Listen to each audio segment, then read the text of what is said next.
কোটি বাংলাদেশিকে অপরাধী করে চলে গেল মাগুরার আসিয়া।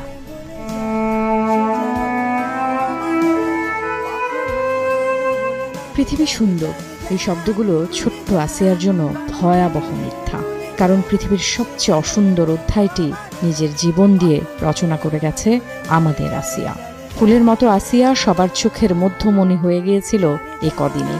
পুরো বাংলাদেশের যেন আপনজন মাগুরার আসিয়া।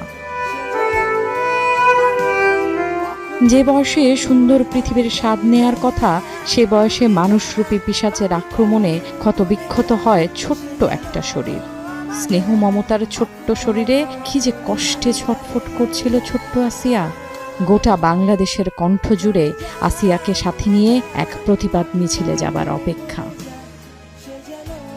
নির্লজ্জ এ ঘটনা ঘটে ৬ মার্চ।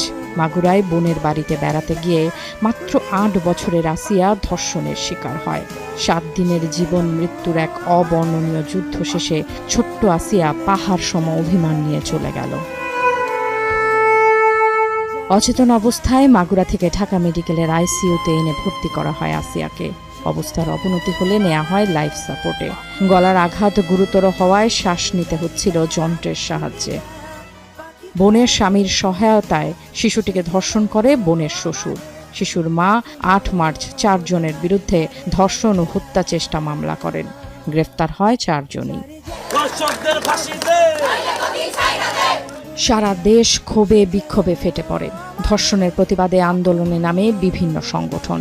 প্রতিবাদ সমাবেশ, সড়ক অবরোধ সহ নানা কর্মসূচিতে উত্তাল থাকে ঢাকা বিশ্ববিদ্যালয়, শাহবাগ সহ সারা দেশ।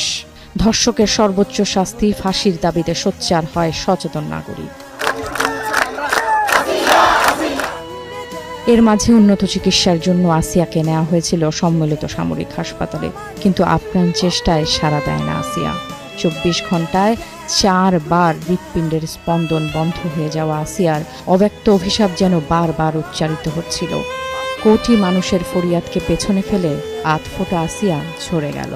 ঘুণে ধরা সমাজের কাছে রেখে যায় কিছু প্রশ্ন আর রাষ্ট্রের কাছে ন্যায় বিচারের আর্জি।